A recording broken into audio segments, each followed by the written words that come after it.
Don, welcome to the Ray Carr Show. I'm glad that you're able to take some time and talk to us a little bit about your illustrious career. Tell me about some of the projects you have going on right now. Well, I have a book out. That's the thing I'm most excited about. Okay, tell me about that. I've just written a book called A Guide to Life, What Would Mary Ann Do? And it's a little bit about who I am, of course. And it was inspired by my fans. I mean, this is our 50th anniversary for Gilligan's Island. And we've never been off the air, 30 languages all over the world. And I've raised 2 or 3 generations of young boys. And a lot of the boys say to me, I married a Mary Ann. I dated a Ginger, but I married a Mary Ann. And they'll bring their children to meet me. And I don't have kids. And I look around and see how tough it is to be a parent today. You know, they're all locked in their rooms with their own electronics, and you don't know. I think if you're a parent, you have the right to go through their drawers, et cetera, et cetera. So it's kind of a thing that how do you guide our youth today through what's going on? It's bullying, and fashion seems more important. And it's those good advices that I was raised with. And Mary Ann comes from Kansas, where, of course, we think it's the soul of the country, you know, Midwest. I was born in Reno, Nevada. Oh, really? My parents were divorced. There was gambling, prostitution, divorce, and everything in my hometown. And yet my mother raised Mary Ann. And it's possible. It's different today. There's more things to keep track of. But I think both parents now, there's divorced homes, you know, living together now, and both parents have to work, and it's a different society. And yet manners still work, dependability still works. If you're going to start a job, finish the job. You know, my mother used to say, I had a canopy bed. And she used to say, now you can't go out play this weekend until you hang up your clothes. They were all over my canopy bed.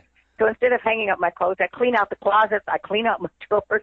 It would take me 2 days because I wanted to reorganize.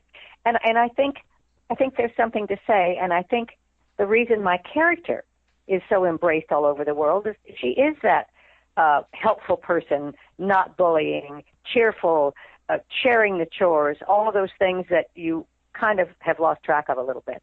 It's not a preachy book. It's a cute, fun book. You can open it any chapter. You know, if you want to fail, fail, fail again. Right. I remember, go ahead. No, the book's available everywhere, right? It's available everywhere. If your local bookstore doesn't have it, ask them to order it. We're into a reprint, dawnwells.com. You can go on my website, and I'll personalize it for you. We're in a reprint situation, so I don't know what your local bookstore has, but ask them to order it. We've done really well with it, and it's something you could sit down with your children or your grandchildren or give it to your best friend. It's a good book. I'm very proud of it. What was the when you were on Gilligan's Island? What was the episode that you're most proud of? Well, I was just looking at things the other day because they were asking. I think I was most proud of. There was a dream sequence. I think it might have been Gilligan, might have been the vampire, but I did an Eliza Doolittle character with a Cockney accent and a funny little costume. When we got to be other people, it was the most fun, you know. I mean, we got to play other characters. And I think that was the most fun for me. There were a lot of episodes that were hysterical, and the one with the lion was quite frightening. But I think looking back at it, I thought, well, this is something I got to do that you didn't get to do as Mary Ann, you know. How did you get the role as Mary Ann? Well, the pilot was made with 3 other characters, and those 3 characters, Professor and Mary Ann and Ginger characters, were 3 school teachers. And when CBS bought it, they said, let's rewrite, let's make it a little more interesting. So they rewrote a movie star, a farm girl, and a professor. And we all tested. I tested with about 350 girls in Los Angeles. There was testing going on in New York, and Russell and I both tested in L.A. And they kept eliminating. We tested for about a week. They'd eliminate. Now there were 100 people. Now there were 50 people, you know. And you never know where you're going to get it. But I remember Ethel Wynett was vice president of the studio then, and she and I were really in cahoots. I said, she's got to wear pigtails or a ponytail or something. She's got to be in gingham. She's got to be, you know, I'm a theater-trained person, so I wanted to be as authentic as I could be. And I think I knew who the character was. I really did. Wow, and you really played that character extremely well. One of the greatest iconic characters in TV history. And isn't that amazing? As simple as it is. And I was watching something, Turner Classics during the Academy Awards, went back the top movies in the last 31 years that have won the Academy Awards and stuff, and you look back at those ingenues then. You know, the sweet girl. Yeah. You always had a sweet girl. You always had a vamp. It's kind of a little formula. But you can play it sicky sweet, too. And I tried to approach her with honesty. And you did. You know, just, yeah. I knew who she was, really, basically. Dawn, the pilot episode of Gilligan's Island, was that made on November 22nd, 1963? Yes, it was a Kennedy assassination, but only the Howells and Gilligan and the skipper were in it. The other characters were different characters. They had to shut down, of course, I was doing a movie at the time, but they had to shut down, of course, for the terrible disaster that went on. Absolutely. And did you think the show was going to? Did you think it was going to go longer than what it was, or did it end up being what you thought? No, I think they made such fun of us. The critics just hated it, thought it was the stupidest thing ever. And CBS did a test. They didn't particularly like it either. The first thing they said to Sherwood was, well, how are they going to know they're marooned on the island? And Sherwood said, well, there'll be a song. And then he went home and tried to write the song to tell that we were marooned. But I think they did an audience test, and it was the highest rate that the audience have ever tested. So they were not fools. They put it on the air. And we've never been off the air. That's in 50 true. years, in 30 languages. I mean, you know why? I think many things. I think the cast was very cohesive. I think everybody was wonderful in their roles. There were no clothes or cars. There was no 56 Chevy that you could tell when it was made. So some little kid in Belgium in 1995 thought it was happening for the first time. I mean, I think he really did something that was quite unique. He didn't think we'd ever get any reruns. He said, I don't think this will ever rerun. We weren't even in color. We were in black and white the first year. That's right. 1964. You're in black and white, right? Yeah, yeah. And, another thing I thought was funny, maybe your audience would get a kick out of it.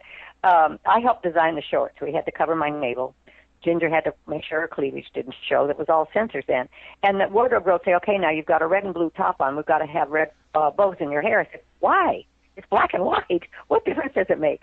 And she said, because colors, when they go gray, it's a different color gray. Oh. So we had to match all the colors in black and white, which I thought was fascinating. Wow, that is fascinating. Isn't it? Yeah. I had no idea. Let me ask you about, there was an episode where you did the Honeybees, the singing group. Yeah. That was one of my It wasn't favorites. my voice. It wasn't my voice, though. Really? I know. loved it, too. I loved it. No, and I loved the dancing. But the very first episode, we were all supposed to sing for He's a Jolly Good Fellow or something. And Sherwood said to me, Dawn, could you just mouth the words? You're getting everybody off key. I cannot carry a tune. We'll talk about that in a minute. So they dubbed me. I don't know who in the world that they dubbed me with. Somebody said Jackie DeShannon, but I'm not even sure who did it. And then years ago, I went to do a movie in a wonderful film called Winterhawk that I did up in the Durango, Colorado, up in the Rocky Mountains. And I played a missionary, and my producer said to me, now you're going to lead the rest of the missionaries in Amazing Grace. I said, Charlie, I can't. He said, of course you can. Everybody can sing. Well, after the first round, he said, you're right, you can't sing. And we're all standing with these long dresses, in the 1800s, the dresses to the floor, and we're all out in a meadow. And he puts a girl between my legs sitting on the grass with my dress over her head, and I am mouthing Amazing Grace, and she's singing through my skirt. Oh, my God. Wow. So I really can't carry a tune, although I did the national tour playing our song and almost killed me. But no, I know where I have no talent, and that's one of them. Well, you have many other talents, and obviously that's very evident by watching you on Gilligan's Island and some of the other projects that you've done. Is there a project out there that you haven't done yet that you are clamoring to do? Well, I want to do a Broadway show. I'd really like to do a Broadway show, and I really love theater. I did Lion in Winter last summer, and I'm looking to, everybody laughs and says Mary Ann from Gilligan's Island, and they don't kind of give you a chance. They don't think that I'm theater trained. I've done a lot of stuff, so I would really like to do some kind of a drama that would knock your socks off. That's what I'd like to do, but who knows? I mean, would it be a comedy? No, I'd like it to be a real drama. Okay, all right. And I have a lot of. I just finished a pilot. We'll see whether that fails or not. And I've been asked to do a radio show, and I love what you guys do. I really want to do a radio show. That's something I really am talking to a couple people about. I'd love to. How hard is it? Is it really tough? Well, it isn't too bad. As long as you have good guests like yourself, it makes it a lot easier. But do you plan how much ahead of time what you're going to do? Yeah, I actually play music on the show related to the Gilligan's Island era, and I have guests like yourself on, and I kind of mix the two of them together. How clever! Then that's up to you to kind of do that as the host, right? Yeah. I make up all the musical lists. I have the guests on. I have a co-host that helps me with everything. So it's kind of like when we don't have a lot to talk about, we talk between each other. We go to a record. Then if we have a guest, we go to the guest. So it's kind of like a balance of all that together. Yeah, I think a co-host, because I have a kind of cute sense of humor, and I did a couple of shows in Toronto, and one guy and I just clicked. One of those things. I said, this is really fun. And I'm also, I'm a sports fan. I love football. I'm a news junkie. I mean, I haven't watched the news. I'm at San Diego in a personal appearance this morning, and I don't have no idea what's going on in the world. So I think I'm pretty versatile. I'm not really musical, so it'd be great if somebody had the idea of the music along with me, because I'm not really good at picking out everything, you know. I just love it. I love the fact that you could talk to somebody, you know. I like that. Oh, it's the greatest. It really is. Did you have any particular favorite songs back in that time that you liked to listen to? Well, I love that all kind of rock and roll kind of dance music kind of stuff, you know. I was a good dancer, and I can't tell you who the artists were and stuff, but it was all good. After every theater I did, we'd go out dancing at night. Now it's a little more wild. Dancing's a little more wild. But, yeah, definitely is. No, I can't tell you any groups. I mean, I liked just about everybody. The screaming rock and roll I didn't get much, but that passed my generation of growing up, I think. Were you a Beatles fan? Of course. Oh, of course. The Beatles were fabulous. I think they were like the ultimate group, and we play quite a bit of that on the radio program here. I also like Barry White, but that's a different thing entirely. Oh, Barry White? No. I love Barry White. 1970s, sure. The Love Unlimited Orchestra, absolutely, yeah. Yeah. Dawn, the other question I had, and this is something I've wondered for many years, and I've seen every episode of Gilligan's Island, what was your relationship like with each of the characters? That's a good question, because I think you can see that we all got along. I think it'd be very hard to do, 14 hours a day with somebody you disliked. I know there's some shows like that, or I have a real thing about actors that say, well, I don't know, now I've got to bad rap the show. Pernell Roberts went through that with Bonanza, and I thought, boy, here's a show that made you. It's not just your job. It's the craft service. It's the props. It's the writers. It's everybody that's involved, not just you. And I think we all really respected each other. I think the professor and I were very close because we were and the rest the first year. Mrs. Howell and I were very close. She didn't have any children, and she was just a delight. Alan Hale was the same size as my dad. So he'd pick me up and hug me and be like my dad hugging me, and he'd stop by on his way to play golf, and we'd exchange recipes. So I think really the least, I don't mean not least favorite, but the people that I saw socially the least were Ginger and Mr. Howell. Those were the two. Well, Mr. Howell, I have a cute story. Mr. Howell with Thurston, Jim, would ask Natalie and I to go to lunch. Mr. Howell and I to lunch. I'm going to take you to go for lunch. Well, he never had his wallet or his credit card. So at the end of the first year, Natalie presented him with a $350 bill for lunches. Wow. But we really got along. Gilligan was just a genius. He just became, and I'm very close to his widow. And he'd be looking exhausted in the morning. I said, Bobby, what'd you do? Well, he had 5 kids. Well, I had to build a spider farm last night, and we had to name the spiders, and I didn't go to bed till 3 o'clock. So he was very much the character he played came from inside. And when you see what the show he'd done before, the difference in the two characters, Bob was a childlike inside. And I think it came through. He just was a delight and very serious. I mean, he was against pesticides and all of that. Very smart. Very different than what you'd expect. But when that character came into being, he just was. Dawn, what about some of the props like Gilligan's hat and and things like that? Are they in the Smithsonian, or do you know where they're at? Well, I know that Dreama, his wife, has the shirt. I have the shorts, which are the first of all time on television. The skipper's hat, I understand, is at the Smithsonian, and the Smithsonian has asked me about it. I run a family foundation in Reno, Nevada, and we have funded a children's museum, and we are a subordinate, I don't know what you call it, of the Smithsonian. So I've been to the Smithsonian several times, but they're in the drawers. They opened up the Wizard of Oz costume when they opened the door, but they're in the drawers. I said, why aren't you displaying this? I guess they do it once a year maybe. So I'm just not sure. I'm not so sure what Dreama's going to do with his shirt. I'm not so sure what I'm going to do with my shorts. I don't have children or anybody to leave it to, so it's got to go somewhere. I don't want it just at an auction in Bakersfield or something. Oh, yeah. I was thinking, why not a Gilligan's Island museum, with all the gadgets the professor created and, the boat and all that good stuff. That'd be a cute idea. I tell you who can afford it is the Schwartz family. We never got a dime in residual. I did a thing for CBS called TV Moguls, and one of the TV moguls they talked about was Sherwood Schwartz, who made $90 million on the rerun of Gilligan's Island alone. Holy mackerel. And we didn't make a dime. Oh, my God. That is, I have no idea. I mean, you can't be bitter about it. Jim Backus was very bitter about it. And I said, well, Jim, that was the contract. That's what it said. You can't. He could have split $1 million between the 7 of us, but that's not my business. It isn't. It's too bad. We've never been off the air. It's too bad we haven't made 25th, but that's okay. It's given you a notoriety, and it's given you an opportunity of doing something else. The Marianne image was very difficult to break to go to theater, to do something serious. I mean, I wanted to do vagina monologues, and they laughed at me. They said, "What, Marianne?" I said, "Come on.